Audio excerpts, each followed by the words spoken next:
Throughout the ages, architects and engineers have designed and built the great structures that have made our world and withstood the test of time.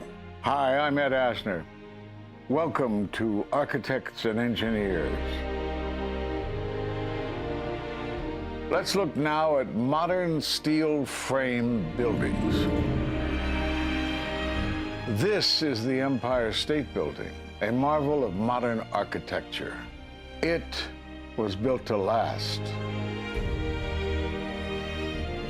Architects and engineers of today use computers to design and engineer buildings that will endure the forces of nature, such as earthquakes, fires, and hurricanes. This modern skyscraper was also built to last.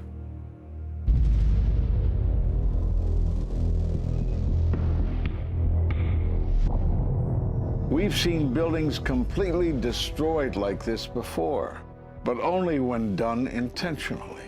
Danny Jowenko is the expert on this in Europe. What did he say? Dit is controlled demolition. Zeker weten. Zeker weten. Er is nagesprongen. Dit is in opdracht gebeurd. Dit heeft een team gedaan van experts. Let's compare. Explosives are used to demolish buildings like this in just seconds. Okay, so it's a controlled demolition. What's the problem with that? Well, it happened on the afternoon of 9/11 at the World Trade Center. Let's just think about this. Controlled demolitions cannot be engineered and rigged in a day. It takes months. And therefore, this event must have been planned in advance. Keep your eye on that building as they're coming down. Building is about to blow up. Moving back. We are walking back. There's a building about to blow up. Did they actually use the word brought down, and who was it that was telling you this? The fire department, and they did use the word, we're going to have to bring it down. And these people heard explosions. We heard this sound that sounded like a clap of thunder. It looked like there was a shock wave ripping through the building, and the windows all busted out. About a second later, the bottom floor caves out. The building followed after that. He takes his hand off, and you hear 3, 2, 1, and it was boom, boom, boom, boom, boom. And these reporters recognized it as a controlled demolition. And I turned in time to see what looked like a skyscraper implosion. Looked like it had been done by a demolition crew. The whole thing just collapsing down on itself. For the third time today, it's reminiscent of those pictures we've all seen too much on television before, when a building was deliberately destroyed by well-placed dynamite to knock it down. It was almost as if it were a planned implosion. It just pancaked. So what's the problem if this was a planned demolition? Well, we are told by government agencies that this building came down as a result of normal office fires. The National Institute of Standards and Technology produced their final report in 2008. World Trade Center 7 collapsed because of fires fueled by office furnishings. It did not collapse from explosives or from fuel oil fires.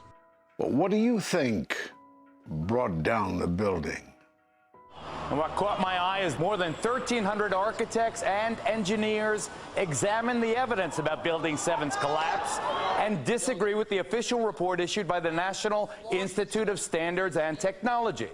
I certainly am much more open-minded about it than I was, and it is because of the involvement of the 9/11 families and all these engineers and architects. You are about to hear from architect of 23 years, Richard Gage, AIA, member of the American Institute of Architects and founder of Architects and Engineers for 9/11 Truth. Now there are more than 1,500 architects and engineers who say that it could not have been brought down by office fires. They are backed by 9/11 family members who are calling for an independent, unbiased investigation. I'm Richard Gage. Fires have never before caused the collapse of any skyscraper. even though there are numerous examples of much hotter, larger, and longer-lasting fires in these buildings. And in the case of Building 7, the fire that NIST said started the collapse had actually burned out over an hour before. It could not have caused the collapse, as NIST claims. Yet this 47-story, modern steel-frame skyscraper, which was not hit by an airplane, collapses mostly into its own footprint like a house of cards, as fast as a bowling ball falling off the side of the building, in just under 7 seconds. Listen to the experts. Building number 7 descended in free fall for the first 100 feet, which means that there was absolutely no resistance to the descent whatsoever. NIST has admitted it went into free fall for 8 stories. And going from motionless to free fall instantly, that's a bothersome part of the puzzle because NIST never explained it. We've got a building that came down in its own footprint, so all of the columns really needed to be severed at the same time in order for that structure to fall the way that we saw. The symmetry is the smoking gun. The whole building completely comes down in one continuous motion. There couldn't have been any structural resistance. According to NIST, the failure occurred at column 79 on level 12. They're talking about a single columnar collapse or failure that resulted in a total collapse of the building. It is possible that you could have a local failure as a result of a connection failing. But the likelihood of that failure dragging the entire building in such a fashion that all the columns would fail at the same time is an impossibility. Impossibility? Yes. What I saw, it was a classic implosion. The center of the core, the penthouse area, starts to move first, and then the building follows along with it. I'd like to know why NIST excluded the document from FEMA in Appendix C that documented the evidence of melting steel. Why is this forensic evidence not being included in the report? In an office fire, you cannot generate enough heat to melt steel. And yet we have evidence of molten iron. R.J. Lee Company, USGS, and Dr. Stephen Jones's work, all three separately found these microspheres. In the dust, we found what we characterize as unreacted thermitic material in the shape of some very tiny red-gray chips, which have different properties, and in the reaction they produce molten iron, which is the prime indication of a thermitic reaction. And such a reaction can be used to destroy steel structures.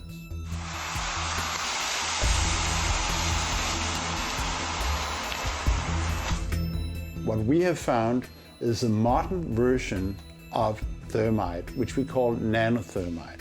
There were these iron microspheres present in all of the dust samples that needed to have been formed in extremely high temperatures.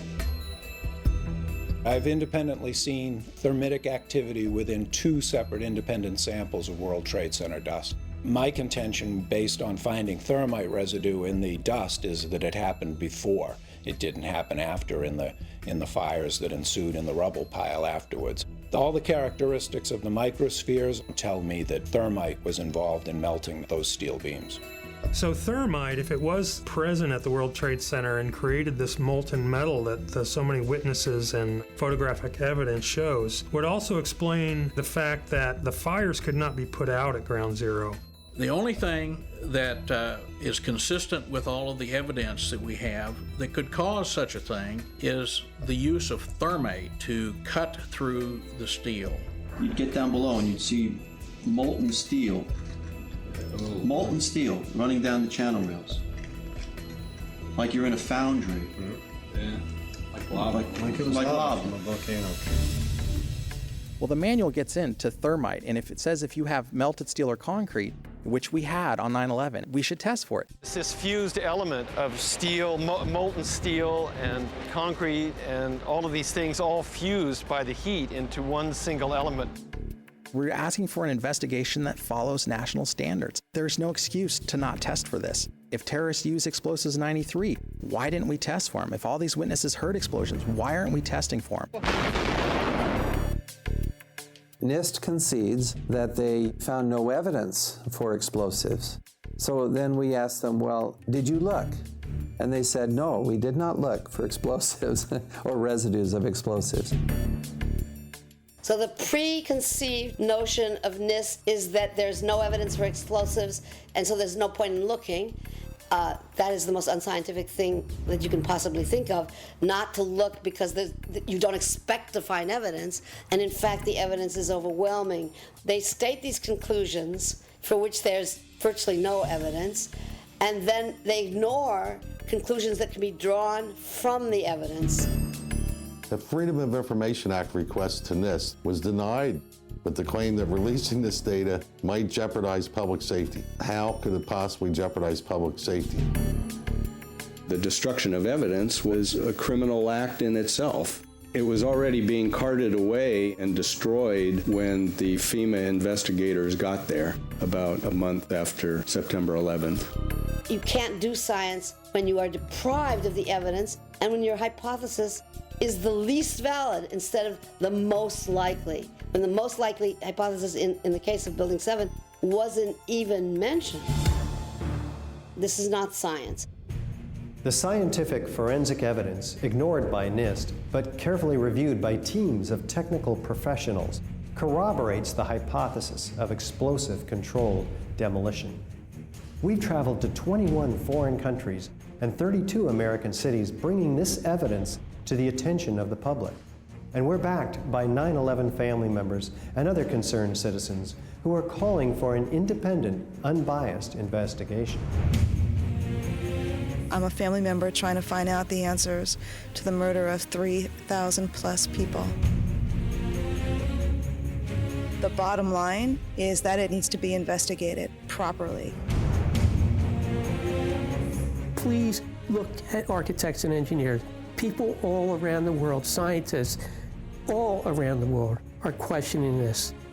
And there's some deep, deep explaining to do. It took some kind of consciousness raising on my part before I was willing to look at the possibilities. And really, you need to go where the evidence leads. As an engineer, and I have 3 degrees in engineering, I signed that petition for architects and engineers for 9/11 Truth some time ago because the American people absolutely need the truth of 9/11. Look at the evidence. In fact, I'll say this very categorically. Any reasonable person who looks at the evidence that's been brought forward has got to come away with the feeling that something has to be done, a real investigation has to be put forward. We will never heal. This country will never, ever, ever forget that day. We have to demand a new investigation. I want justice here. The country owns this. We were all victims. You all should want answers. It's not just ours, not just mine. We all lost something that day.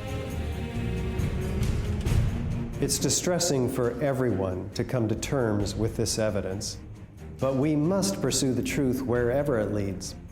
Look at the evidence and decide for yourself.